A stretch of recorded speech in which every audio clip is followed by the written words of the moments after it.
Allahu Akbar, Allahu Akbar.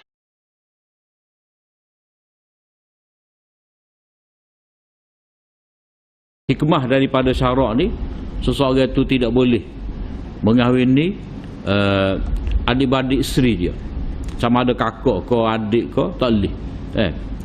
Begitu juga dalam hadis yang lain, Nabi SAW tidak membenarkan seseorang itu letak serentak, berkahwin serentak antara antara mak saudara dengan anak saudara. Tak boleh juga. Assalamualaikum warahmatullahi wabarakatuh. Bismillahirrahmanirrahim. Alhamdulillahirabbil alamin. Wassalatu wassalamu ala asyrafil anbiya'i wal mursalin, nabiyina Muhammadin wa ala alihi wa sahbihi ajma'in. Allahumma 'allimna ma yanfa'una wanfa'na bima 'allamtana. Allahumma faqihna fid din wa 'allimna at-ta'wil wa zidna 'ilman ya rabbal alamin. Rabbi shrah li sadri wa yassir li amri wahlul 'uqdatam min lisani yafqahu qawli. Subhanaka la 'ilma lana illa ma 'allamtana innaka antal alimul hakim wa la haula wa la quwwata illa billah. Bab yang keempat pada malam ni daripada Kitabur Ridha. Bab tahrimi rabibah wa ukhtil mar'ah. Ini bab haramnya berkahwin dengan anak tiri dan adik-beradik isteri. Hadis 920.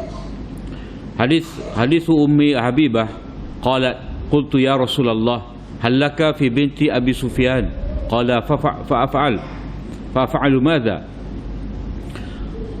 qultu tankih qala atuhibbina qultu lastu laka bimukhliyatin wa ahabbu man syarakani fika ukhti qala innaha la tahillu li qultu balaghani annaka takhtub qala ibnata ummi salamah qultu na'am qala law lam takun rabibati ma halat bi arda'atni wa abaha Thuwaibah fala ta'ridanna alayya banatikunna wala akhawatikun. Hadis riwayat daripada Ummu Habibah. Ummu Habibah ni isteri Nabi SAW. Nama dia Ramlah binti Abi Sufyan, anak kepada Abu Sufyan, kakak kepada Muawiyah. Kata dia, aku berkata, wahai Rasulullah, apakah engkau tidak berminat pada anak perempuan Abu Sufyan? Dia tanya. Dia tanya pada Nabi. Nabi SAW tanya balik, Pah, aku nak buat apa? Gapo? Cerita gapo aku ni? Aku nak buat apa kalau aku minat pada dia? Aku pun berkata, kamu berkahwinlah, kamu berkahwin dengan dia. Maknanya Ramlah ni ataupun Ummu Habibah ni, dia menawarkan kepada Nabi SAW supaya berkahwin dengan adik-beradik dia. Tawar pada Nabi, mana dia nak madu ni, dia nak madu dengan adik-beradik dia, sama-sama berkahwin dengan Nabi. Nabi SAW tanya pada dia, atuhibbina, kamu suka ke? Sebab benda ni mana jaga ni, seorang wanita ni dia nak menawarkan kepada Nabi SAW, kepada seorang lelaki ni, adik-beradik dia. Qultu, Ummu Habibah berkata, lastu laka bimukhliyah, aku ni tak saya ambil sorang, tak saya membolok sorang. Maknanya aku gapo-gapo ni, kalau kita bimukhliyah ni daripada perkataan khalwah. Khalwah tu kalau kita ambil sebenda tu pergi ujung tu, tak suruh orang nampak. Kalau orang nampak, orang tanya gapo tu, kena tawar. Jadi kalau kita kata beli sesuatu makanan, dah kita beli wadiah, dah kita makan, bukan wak klik rumah, dah kita makan tempat lain, tak suwi bau, kita wak lari jauh, makan bersendiri, maknanya bolok sorang lah, makan sorang. Jadi Ummu Habibah kata, aku ni bukanlah nak ambil untuk aku sorang ni, engkau tu Maknanya engkau suami aku ni, aku tak seka aku sahaja menjadi isteri engkau. Aku nak orang lain pun tupai tuah menjadi isteri engkau. Dan aku suka sekali orang yang berkongsi dengan aku ni, maknanya kongsi suami ni, dia kata adik-beradik aku. Ni bab sensitif ni, berkongsi suami ni. Aisyah Ummah Habibah kata aku nak benar ni aku berkongsi suami ni adik-beradik aku. Dia bukan gapo sebab dia faham kedudukan Nabi SAW begitu tinggi, Rasul Allah, kekasih Allah, orang yang sentiasa mendapat wahyu, dapat bimbingan daripada Allah SWT secara langsung. Jadi dia jadi isteri Nabi ni bertuah. Begitu bertuah, atas kelebihan tak adil lah dia nak adik-beradik dia ni dapat seperti mana dia dapat. Kan ada hadis kan, Nabi kata la yu'minu ahadukum hatta yuhibba li akhihi ma yuhibbu li nafsihi. Tidak sempurna iman seseorang daripada kamu tu sehingga dia suka untuk saudara dia apa yang dia suka untuk apa, untuk diri dia. Mana kalau dia ada kebaikan, kalau dia ada harta, dia ada kekayaan, dia ada kelebihan, dia tak sisa dia, mana dia nak orang lain pun dapat juga. Tu dia punya semangat dia. Cuma dia nampak sekarang ni, dia sebagai isteri Nabi, dia nak adik-beradik dia tu jadi isteri Nabi juga. Sebab kelebihan tu. Sebab Allah Ta'ala kata wa ummahatuhu wa azwajuhu ummahatuhum. Isteri-isteri Nabi ni adalah ibu kepada orang beriman. Begitu besar kedudukan itu, sebab itulah dia nak adik-beradik dia ni menjadi isteri Nabi SAW juga seperti mana dia. Tapi Nabi SAW kata tidak halal kepada aku tu. Kenapa? Kerana mana boleh seseorang lelaki itu menghimpunkan dalam satu masa dua orang adik-beradik. Tidak boleh. Dalam surah An-Nisa Allah Ta'ala kata daripada ayat awal lagi, hurimat alaikum ummahatukum, sapalah pada satu tempat tu, wa antajma'u bainal ukhtaini, dan tidak boleh kamu menghimpunkan serentak antara dua beradik. Antara dua beradik. Sebab apa? Sebab lagi kuat cemburu. Kalau kuat cemburu, dia balah waktu tu, dia balah adik-beradik, putus silaturahim. Kalau kata dia balas dengan madu dia tu, hak ni duk kampung tu, dia duk kampung lain, bukan kaum kerabat, tak apalah. Balas kadang kita hak ni balas adik-beradik. Jadi bila balas adik-beradik, dia mesti ada campur tangan, mopok.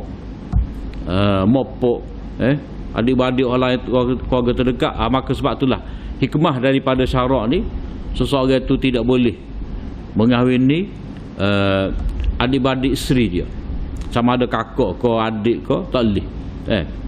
Begitu juga dalam hadis yang lain, Nabi SAW tidak membenarkan seseorang itu letak serentak, berkahwin serentak antara antara mak saudara dengan anak saudara. Tak boleh juga. Kita nikah dengan mak saudara, tiba-tiba tengok anak saudara nak juga, tak boleh. Begitu juga kalau kita nikah dengan isteri kita ni, kita tengok mak saudara kena nak nikah serentak, tak boleh. Tak boleh himpunkan. Tapi kalau sudah cerai ataupun mati, bolehlah. Orang kata saling tikah. Saling tikah. Jadi tidak boleh mengahwini dengan serentak dua beradik. Jadi Nabi kata tak boleh ni. Qultu, aku berkata,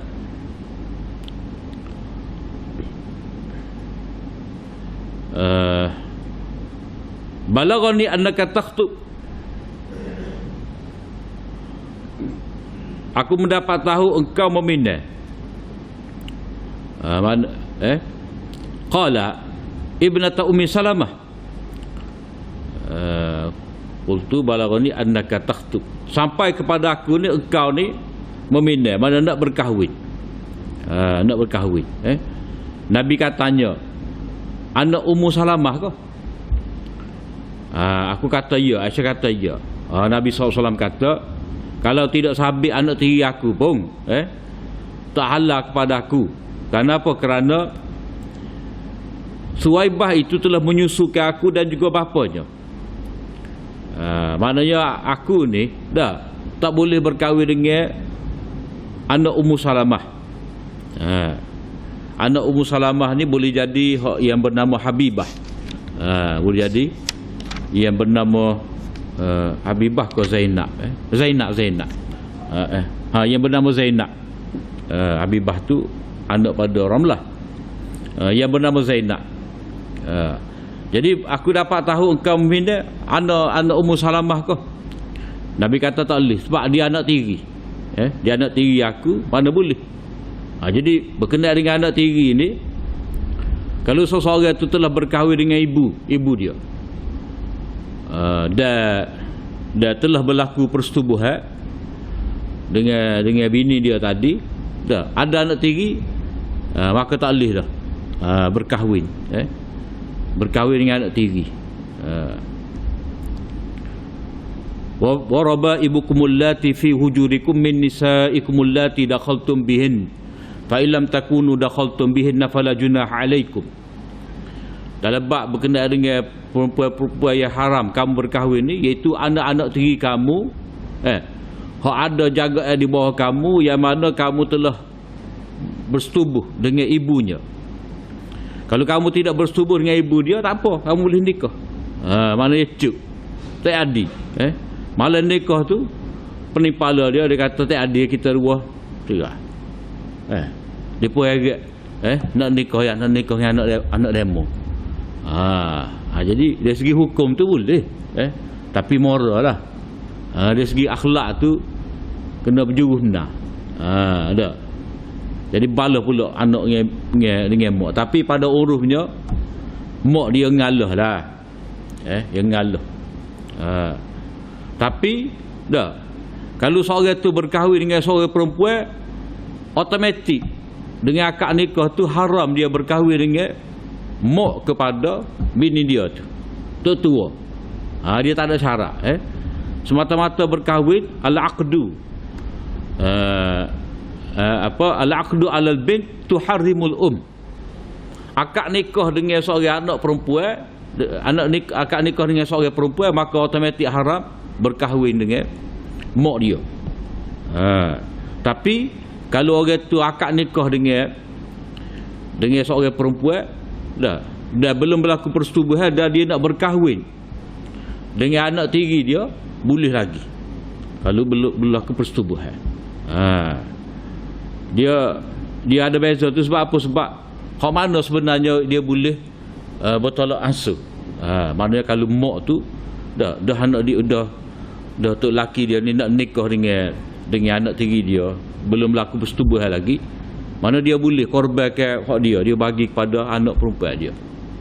Kalau berlaku lah, kalau berlaku, tapi payah nak jumpa. Tapi kalau seorang lelaki tu dia berkahwin dengan perempuan, tiba-tiba kena kau mak dia, automatik tak boleh. Sebab apa? Sebab tak pernah sabar. Kalau kita fikir dah, dia nikah dengan molek-molek dengan perempuan ni, tiba-tiba kena kau tak tua, tak pernah sabar.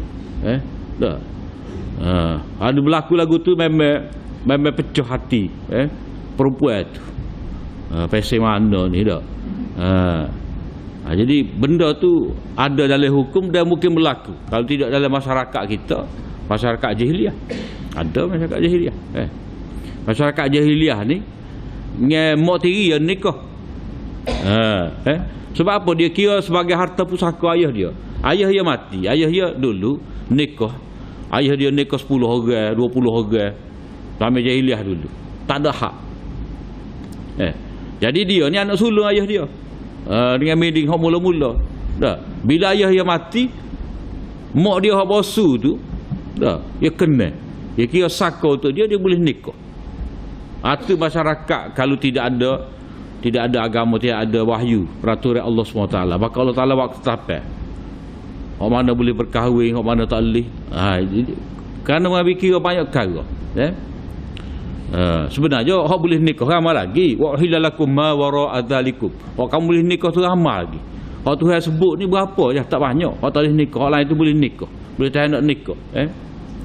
Jadi di sini tidak boleh Nabi SAW berkahwin dengan anak tiri dia Ummu Salamah. Yang pertama kerana anak tiri dia sah. Yang kedua, arda'atni wa abaha Suwaibah. Suwaibah ni telah menyusukan aku dengan ayah dia, yakni Abu Salamah. Mana Abu Salamah tu? Abu Salamah adik-beradik susu dengan Nabi SAW. Jadi macam hadis kita baca minggu lepas, Hamzah seorang, Nabi, kemudian Abu Salamah. Jadi Abu Salamah ni dia syahid dalam peperangan Badar. Sama macam Hamzah jugalah. Syahid dalam peperangan Badar. Jadi Ummu Salamah ni dia sedihlah sebab orang Jurus setara Abu Salamah ni bagi dia tak ada pengganti. Dia sedih. Jadi Nabi kata membaca doa ni lah. Allahumma ajurni fi musibati wa akhlifni khairan minhu. Ya Allah, berilah pahala atas musibah aku hadapi ni. Mana aku dapat bersabar, aku dapat pahala kerana sabar ni, kerana menanggung kesusahan ni, dan gantikanlah aku untuk aku ni hak terbaik lagi daripada dia, daripada Abu Salamah. Tahu-tahu Nabi nikah dengan dia, Nabi pindah dia. Mana doa lah, doa seseorang tu. Jadi Suwaibah ni dia hamba bebas Abu Jahal, Abu Lahab, hamba bebas Abu Lahab. Kemudian Nabi kata, fala ta'ridan, janganlah kamu tawarkan kepada aku ni anak-anak perempuan kamu. Dia kata pada bini Nabi. Maknanya anak Ummi Salamah ni anak Nabi juga, anak tiri. Anak-anak kamu, anak aku juga. Wala akhawatikunna, dan janganlah kamu tawarkan kepada aku ni saudara-saudara perempuan kamu, tak sah. Jadi maksud di sini, kalau kamu nak tawar orang lain itu tak apalah. Bukan kata tak boleh tawar kepada Nabi. Dah ada bini tawar agak apa? Tak boleh. Moga dalam Islam ni dibenarkan seorang itu berkahwin serentak 4 orang dalam satu masa. Atas kemaslahatan lah, walaupun tak boleh lelaki ni dia mana boleh jamin dia dapat berlaku adil. Jadi timbal dia berlaku adil tidak berlaku adil, timbal dengan keperluan apa yang diperlukan oleh masyarakat, oleh perempuan ni, maka dia kena utamakan hak tu. Maknanya antara bimbang suami ni tidak berlaku adil kepada isteri dia, sebenarnya hal lebih besar lagi, wanita-wanita ni tak ada suami, hak tu lebih besar lagi mudarat. Jadi kemaslahatan itu ada, berkahwin amal ni memang maslahat, benar ada faedah. Sebab itulah Tuhan syariat boleh nikah amal ni. Jadi di sebalik ada faedah, ada faedah kemaslahatan, baik untuk lelaki, baik untuk perempuan, dan ada juga mudarat tu tentu dah ada. Bimbang takut lelaki tak berlaku adil, tak cukup nafkah, dah dia tak cakap kau gapo, tak ada masa gapo, ada berlaku kebimbangan tu, dan itu satu bentuk mudarat. Mudarat ni kalau timbal bandingkan dengan manfaat dia akan dapat, hak mana lebih patut diutamakan. Banding pula mudarat bini ramai dengan mudarat tak ada suami, hak mana lebih bahaya. Jadi kena timbang banyak perkara. Ni orang panggil fikul muazanah ataupun fikul mizan. Mana kena timbang molek. Timbang ni maknanya kita berfikir dengan rasional lah. Jangan nampak tak molek ya, yang nampak molek ya. Kena timbang. Bini ramai dalam keadaan boleh menimbulkan mudarat antara terhadap isteri-isteri, ataupun kita nak jaga mudarat wanita tanpa ada suami, hak mana timbang molek. Jadi nak timbang ni itulah orang kata kalau nak poligami tu kena isi borel, kena hantar ketua qadi dulu, sebab tu qadi nak tengok. Timbang tu kita tak boleh timbang diri. Kalau orang jual apa getah, dia je timbang. Tak boleh kena tokal tu timbal pun kita. Jadi bila kita nak nikah hamba ni kena minta dengan hakim, pemerintah. Kena isi borang. Sebab dia nak timbal, nak nilai. Awak cukup syarat kau tidak? Perempuan lagu mana? Hak kata kena dapat saing daripada isteri tu apa? Sebab nak elak mudarat tu lah maknanya nak jaga. Bukan kata tak boleh nikah hamba. Tak. Boleh tapi bersyarat. Jadi dia ada benda kita pelonggar, tak, kita mudah, dia ada benda kita buat peraturan. Supaya tidak berlaku mudarat yang dibimbangi. Dan supaya maslahat yang kita nak tu tercapai. Ni orang panggil ngaji maqasid ni, ngaji apa? Orang panggil muazanah. Timbang molek. Sebab kita dia gapo-gapo kita buat ni, dia ada dua sudut tu. Mudarat dan manfaat ada. Supaya agaklah. Supaya agak. Agak ni ada manfaat, ada mudarat, tapi mudarat dia lebih besar lagi. Jadi asal daripada asas ni lah kita kena timbang molek hukum-hukum syarak ni. Jadi kalau kita tak setuju, jangan kita hilang rasional lah. Kalau kita setuju, jangan duduk luar betul mata pergi nak terpa tak boleh juga. Kena agama ni diajar kita ni cuma timbang molek. Kita nak buat keputusan. Jadi kalau ada prosedur peraturan-peraturan tu dengan tujuan untuk jaga. Seperti lah ni lah nak nikah kena ada uji agama ni sebab nak jaga tu. Nak jaga keturunan, nak jaga kesihatan apa semua supaya tidak berlaku mudarat yang tidak diingini. Jadi di sini dalam hadis ni boleh seorang isteri tu nak mencarikan bini baru kepada suami dia. Dari segi pekah. Dalil dia ada sini lah. Nak amal, nak pakar si pakar apa. Dari segi istinbat kesimpulan hukum tu ada sini.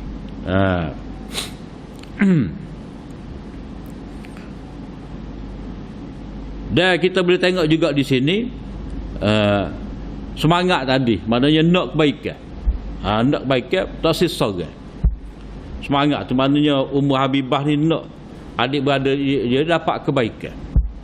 Kalau kita learn ni, dah kita ada isteri, dah guru kita tak ada isteri. Tolong cari kau dia lah. Contoh. Dah. Ni kita pas sore-sore bini, guru kita tu bujang. Dah. Tak tolong dia. Jadi kena balance molek. Kalau kita ada suami, dah, sayang kita tak ada suami, tolong cari untuk dia. Bukan kata ambil tu laki kita, dah, ambil orang lain lah. Hak mana munasabah. Maknanya fikir tu nak kebaikan untuk orang lain. Man ahabba lillah, orang yang kasih kerana Allah. Tadilah la yu'minu ahadukum hatta yuhibba li akhihi ma yuhibbu li nafsihi. Tidak sempurna iman seseorang itu sehinggalah dia kasih, dia suka saudara dia tu dapat seperti mana dia dapat. Kebaikan dia ada, dia nak saudara dia dapat juga. Jadi bukan setakat bab perkahwinan ni gapo-gapo lah kalau kita ada kerja. Dah. Kalau kita ada pekerjaan, sayang kita tak ada pekerjaan, kita tolong cari kau dia. Dia lagu tu lah. Dalam hadis ni dia mengajar pada kita takaful, saling menjamin untuk kebaikan bersama. Kemudian bab satu lagi ni babu innama radha'ah minal maja'ah. Penyusuan yang diambil kira Allah kerana penyusuan yang dapat menghilangkan kelaparan. Maknanya dalam bab kita baca baru ni sabit dengan sebab penyusuan ni haram antara budak yang menyusu dengan keluarga yang menyusu dia. Dengan mak dia, mak susu dia ataupun pok susu dia haram. Jadi hadis ni nak cerita peringkat mana, sebab gapo? Iaitu budak tu memerlukan susu untuk dia kenyang. Hadis Aisyah radhiyallahu anha qalat dakhala alayya an-nabiy sallallahu alaihi wasallam wa 'indi rajul qala ya Aisyah man hadha qultu akhi min ar-radha'ah qala ya Aisyah unzurna man ikhwanukunna fa innama rada'atu minal maja'ah. Riwayat daripada Aisyah katanya Nabi SAW masuk ke rumah aku ni, dan ada seorang lelaki dekat dengan aku ni. Ada seorang lelaki di rumah aku ni. Nabi SAW tanya Aisyah, siapa dia ni? Aisyah kata, ini adalah saudara saya yang sesusu, saudara susu saya. Nabi SAW kata, wah Aisyah, mu tengok molek siapakah adik-adik kamu hak nyusu ni. Kenapa? Kerana penyusuan yang diambil kira adalah penyusuan yang dapat menghilangkan lapar. Maknanya tak boleh kata ni adik-adik susu. Tak kena tengok penyusuan tu bila. Penyusuan yang dapat menghilangkan lapar ni, mana pada tempoh budak tu dia tak boleh makan benda-benda hak kerah, kasar berat. Dah, budak umur 9 bulan. Budak umur 9 bulan ni dia tak kenyang melainkan dengan susu mak dia. Susu lah. Nak makan nasi tak boleh. Nak makan gotu tak boleh. Dia kenyang dengan susu. Jadi tempoh dia mana dia dapat kenyang dengan susu itulah tempoh dia penyusuan tak ada diambil kira. Tapi kalau dia budak tu umur 3 tahun dah 3 tahun 4 tahun tak kira dah lah. Sebab apa? Sebab budak bersatu tu tak sudah dengan susu, kena makan nasi. Jadi dayanya umur menyusu tu, umur menyusu ni 2 tahun lah. Paling lama 24 bulan. Wal walidatu yurdi'na auladahunna haulaini kamilain. Hendaklah ibu-ibu itu menyusukan anak dia tu selama 2 tahun. 2 tahun yang cukup. Lebih pada tu dia tak kira lah. Tak kira sebagai. Biasanya budak tu dia kenyang dengan hal lain dah. Kalau kita beri susu pun tak sudah dengan tu kena makan nasi. Jadi hak nak di sini budak ni kalau dia nyusu tak sih dah hal lain. Jadi umur tu adalah umur 2 tahun ke bawah. Begitu juga dari segi dia membesar. Tubuh dia besar, dia sihat tu dengan susu. Itu penyusuan yang diambil kira. Jadi kalau besar dah, dia tepuk lah. Orang gagal kan lagu mana ustaz? Dah. Kita tu laki kita ni nyusu dengan kita. Harai kau. Tu tak kira tu. Tu tak kira. Kiranya maja'ah. Hak lapar pok tu lapar tak lewat kira, ni lapar budak ni. Kemudian babul walad lil firash. Dia sebenarnya ada beberapa hadis lagi berkenaan dengan penyusuan ni.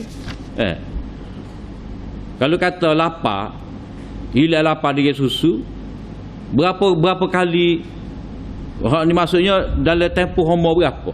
Maknanya 2 tahun ke bawah. Dah. Dia masuk 2 tahun lebih tu tak kira dah lah. Kemudian hak hisapan tu lagu mana? Hisapan tu kita tak kira lagu mana. Sekali tuak mulut tu hari lalu kah? Tak. Dalam hadis riwayat Aisyah, 2 kali sak, sekali sak, 2 kali sak tidak mengharamkan lagi. Dia dalam bab ni dia banyak riwayat. Ada beberapa riwayat. Tapi riwayat yang masyhur yang dipilih oleh mazhab Syafi'i, dan hadis tu riwayat Aisyah, penyusuan tu dia kena khamsu rada'atin. 5 kali wi susu.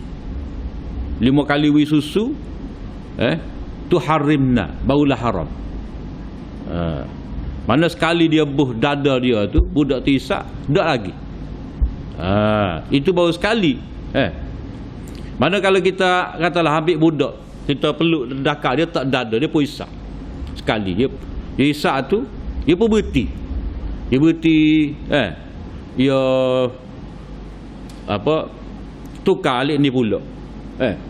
Sini sekali. Dah. Gi alik ni pula sekali pula. Mana budak tu ni kan dia bela isak bela yang main. Dah.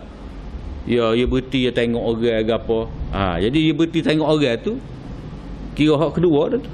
Tapi kalau dia berhenti nyawa dah tarik nafas hak tu dia sambung balik dia kira sekali. Mana berapa kali? Pada adat lah, mana dia tak dada sekali. Dah. Patut tukar alik ni pula. Ataupun kadang-kadang kan 2-3 orang je nyusu. Pak kita wallah alam ada ke tak ada, tapi dalam kitab fiqh lah. Dah ni la tajam lah ke dah. Kalau dalam kitab fiqh dia tukar dada je. Dah, dua dah. Anisa dua. Kan? Ataupun dia dengan perempuan ni, dia kata mai sini. Dah. Allah pula tu. Hak tu kedua dah. Maknanya kalau 5 orang kira 5 kali. Bukan kata atas orang tu sekali baru. Ataupun apa? Dia kira sekali tak dada hisap sekali. Budak tu lepas tu kan apa? Kalau dia nak nyawa tu tak kira. Tapi kalau dia berhenti dia tengok orang dia warga lain ke apa, lepas tu dia sambung balik, tu kedua dah tu. Tu dia punya penentuan dia. Maknanya 5 kali susu. 5 kali susu. Bukan kata sekali tu setengah orang tu baru yang tak mau darah ni tak. Oh jangan. Tak lagi boleh lagi tapi tak sah lah. Mungkin duk lekak pula kan. Sahah pula. Nanya budak lah. Nanya budak. Dia nak nikah, dua tu sepupu nak nikah. Tahu-tahu. Kita wui dulu ke dia. Dah 5 kita tinggal ke kadang-kadang kita tinggal ke kakak kita ke adik kita ke dak. Tu dia adik yang bubuh. Suak. Budak nak nikah sesok kat. Nanya. Mana tak sah. Sebab benda hak halal jadi haram. Gitu. Gitu.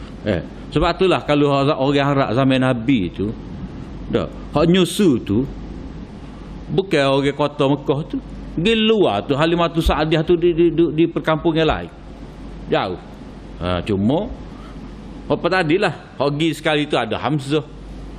Ada bukan Hamzah. Kalau hak ni dalam kota ni ada jadi lagu ni lah. Macam apa? Macam anak Hamzah ni. Dah dalam hadis 919.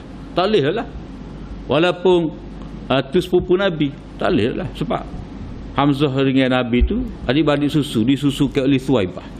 Takut jadi lagu tu. Supaya ada satu hadis lagi hadis tu perempuan lelaki sepasal ni nikah dah. Dah. Tiba-tiba mari seorang perempuan dia kata dua ni aku nyusu dua-dua. Jadi Nabi pun fasah ke dua tu. Lepas tu tanya guana Nabi. Nak guana? Lagu tu lah hukum dia. Berair mata kau tak berair mata kau tak boleh jadi sahabat adik-adik. Sebab itulah dia kena bab ni berhati-hati. Bukan nak suruh. Bukan nak suruh. Bukan nak suruh nyusu tu tidak.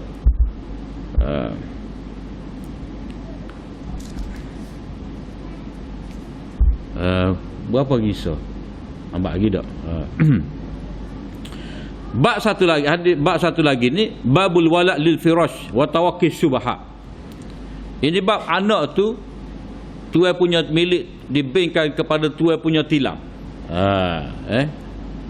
Maksud tuan punya tilam ni anak itu dibengkan kepada suami. Dibengkan kepada suami. Suami perempuan yang melahirkan. Dan mengelak daripada syubhat. Hadis Aisyah radhiyallahu anha qalat ikhtasama Sa'd bin Abi Waqqas wa Abdullah wa Abd ibn Zam'ah fi ghulam. Faqala Sa'd hadha ya Rasulullah ibnu akhi Utbah ibni Abi Waqqas ahida ilayya annahu ibnuh unzur ila shabahi. Wa qala Abd ibn Zam'ah hadha akhi ya Rasulullah wulida ala firashi abi min walidatihi. فنظر رسول الله صلى الله عليه وسلم إلى شبهه فرأى شبها بينا بعتبة فقال هو لك يا عبد الولد للفراش وللعاهر الحجر واحتجبي منه يا سودة بنت زمعة فلم تره سودة قط. Hadis riwayat daripada Aisyah katanya, Sa'ad bin Abi Waqqas dia telah bertengkar, berebut dengan Abd bin Zam'ah, berkenaan dengan seorang budak. Abd bin Zam'ah ni adik-beradik dengan Saudah, isteri Nabi. Maknanya ipar Nabi ni lah. Abd ni bin Zam'ah ni ipar Nabi. Ipar Nabi. Dia bertengkar, berebut dengan Sa'ad bin Abi Waqqas, salah seorang sahabat Nabi yang terkenal. Berebut tentang budak ni lah. Jadi Sa'ad kata, wahai Rasulullah, budak ni ibnu akhi, anak saudara saya. Maknanya abang saya ni ayah budak ni lah. Abang saya ni, budak ni anak pada abang saya, anak saudara saya budak ni. Kata Sa'ad kepada Nabi. Jadi saudara dia tu nama Utbah bin Abi Waqqas. Jadi kata dia, Utbah ni telah pesan kepada saya dengan mengatakan bahawa budak ni anak saya. Mu kena cara, mana mungkin nak mati dah ni. Nak mati tu dia pesan pada Sa'ad, mu tengoklah dia anak aku ni. Benih aku ni, anak aku. Jadi Sa'ad berkata, mu tengok Rasulullah, meh tu. Meh tepek-tepek. Supaya dengan Utbah. Kata Sa'ad. Abd bin Zam'ah pula kata, ni adik-adik saya Rasulullah. Budak ni adik-adik saya. Sebab apa? Sebab dia kata budak ni dilahirkan atas tilam ayah saya. Maknanya dia dilahirkan ni di rumah ayah saya, daripada hamba ayah saya. Ayah saya ada hamba, dia menggauli hamba dia ni, boleh anak, boleh budak ni. Jadi budak ni dilahirkan oleh apa? Hamba ayah saya. Jadi cerita zaman jahiliah lah, cerita zaman jahiliah. Utbah ni dia ada hubungan dengan hamba hamba Zam'ah. Utbah ni dia ada mana dah? Utbah ni dia ada hubungan sulit dengan hamba Zam'ah. Zam'ah ni ada hamba dah. Jadi dia buat hubungan sulit dua tu, bolehlah budak ni ada berebut ni.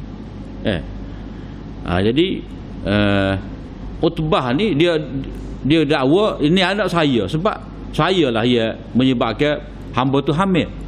Bukti dia tengok budak ni meh saya, tepek-tepek dah, muka supa.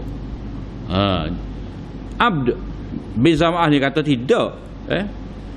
Budak ni dilahirkan daripada hamba milik Zam'ah, ayah saya. Jadi adik-adik saya lah. Jadi Sa'ad bin Abi Waqqas orang luar tak boleh nak dakwa atas budak ni. Sebab mak dia ni hamba ayah saya. Jadi orang saya, sebab firas tu, mana maksud tilam ni maknanya kepunyaan lah. Mana kalau orang tu nikah, dia ada lembek lah tempat tidur tu. Jadi dia menyediakan rumah, dia menyediakan bilik, menyediakan katil, tilam apa semua. Jadi bini dia duduk situ. Jadi hak hubungan dia buat di situ lah, boleh anak milik dia. Sebab dia tu yang punya tilam, dia menjadi suami. Itu maksud dia. Jadi kalau orang luar, orang luar, walaupun dari segi fakta dia bapa biologi, kalau cek DNA memang kok dia bini orang bini tu, perempuan tu bini orang, dia ada hubungan dengan perempuan tadi, hubungan zina, boleh anak, dia kata anak saya, cek DNA dia kata anak saya, bukan anak awak, anak saya. Jadi cek DNA pun tak ada guna juga. Sebab apa? Sebab perempuan tu duduk mana, bini siapa. Bini siapa. Cuma untuk lelaki ni kalau dia tak singgah aku juga, kata tidak kita. Tidak kita tu adalah hukum lain, li'an dia panggil. Saling bersumpah, laknat Allah Ta'ala, kemurkaan Allah Ta'ala bahawa aku benar dalam tuduhan aku ni kamu berzina. Waktu kata aku benar, dalam apa, aku benar dalam penafian aku ni, kamu salah menuduh. Dia panggil ada li'an. 4 kali sumpah. 4 kali sumpah tu, untuk lelaki 4 kali, perempuan tu 4 kali bersumpah di hadapan hakim. Jadi masing-masing ni berebut tentang budak ni. Dah. Tengok orang dulu kan, bertanggungjawab tu. Walaupun salah dosa ni dah tapi dia ada tanggungjawab, tidak lepas tangan dah. Jadi budak ni dilahirkan di rumah ataupun dilahirkan daripada hamba perempuan ayah saya, kata Ab. Jadi Nabi SAW tengok budak ni betul-betul meh meh dengan utbah tu. Dah. Tapi Nabi SAW kata huwalaka, budak ni hak kamu wahai utbah. Kenapa? Kerana al-waladu lil firash, mana budak ni dilahirkan mana rumah ayah kamu, jadi dia ni milik kamu, kamu bertanggungjawab. Bukan Sa'ab bin Abi Waqqas, tidak dikira sebagai anak utbah. Walaupun utbah tu bapa biologi, sebab meh-meh tu betul dah, super dah. Cuma oleh kerana ada syubhat, dah ada syubhat,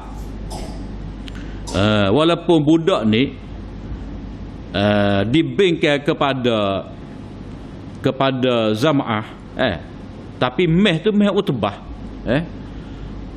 Jadi di situ dari segi beng tu memang dia jadi adik-beradik sopok dengan saudah. Dah. Jadi dari sudut tu tak perlu berhijab. Tapi oleh kerana ada meh serupa dengan orang luar, serupa dengan utbah, maka Nabi sallallahu alaihi wasallam suruh saudah ni berhijab, tutup aurat. Jadi di sini walaupun bapa biologi tu orang luar dah, tapi oleh kerana sabit perempuan tadi milik siapa dia, maka diberikan kepada tuan punya milik. Tapi kes bapa biologi tu dia walaupun tidak sabit mahram, tapi ada oleh kerana ada syubhat, dia tak boleh, kena jaga aurat. Jaga aurat. Kemudian ada satu lagi tu Nabi SAW kata, ada Abu Hurairah, Nabi SAW qala al-waladu li sahibil firash, mana budak tu milik tuan punya tilap. Mana nak cerita di sini bahawa penzina ni, walaupun dia berzina, dia bagi benih, dia nak dapat bank tu, nak dakwa tu anak dia, tak boleh. Tak boleh. Sebab dia tidak boleh menjadi bapa melainkan melalui perkahwinan. Kalau konteks zaman ni lah, dia bermurah hati nak derma sperma dia. Dia tidak berzina, tak berzina, tapi dia kata ambillah kita sperma kita ni, dari umur 2 ni tak ada zuriat, dia nak derma. Dah. Lepas tu dia kata, tapi bank kita tak boleh berlaku, haram berlaku. Walaupun tidak berzina, walaupun dia masuk melalui suntikan gapo semua, tak boleh berlaku. Sebab dikira hukum zina juga. Dan tidak boleh sabit nasab, tak boleh, haram berlaku. Ibu tupai lah, ibu tupai derma sperma gapo. Apa orang putih ni ada bank nak mati tu, dia simpan dah, deposit dah sperma dia, bergerak orang putih ni. Susu pun ada bank susu, tapi tak boleh jadi bakteria. Bahaya. Sebab benda tu kalau bolehnya bank darah boleh lah. Bank darah, muka darah ni tak ada gapo, tapi kalau sperma susu tak boleh. Cecair hak ni lain hukum dia. Melibatkan hukum nasab keturunan, melibatkan hukum lain-lain lah. Tapi kalau darah ni tak ada gapo, kita ambil darah kita bagi dia, tak jadi adik-beradik. Jadi orang yang berzina tu walil akhir hajat, dia tak ada dapat apa-apa saja. Mana benar hak dia tabur tu dengan harap dapat anak tu, tidak dikira anak dia saja dia. Kalau boleh pun boleh batu. Boleh batu ni maksud dia saja, ataupun dia boleh dihukum rejam. Kerana berzina. Wallahu a'lam. Wa akhir da'wana alhamdulillah.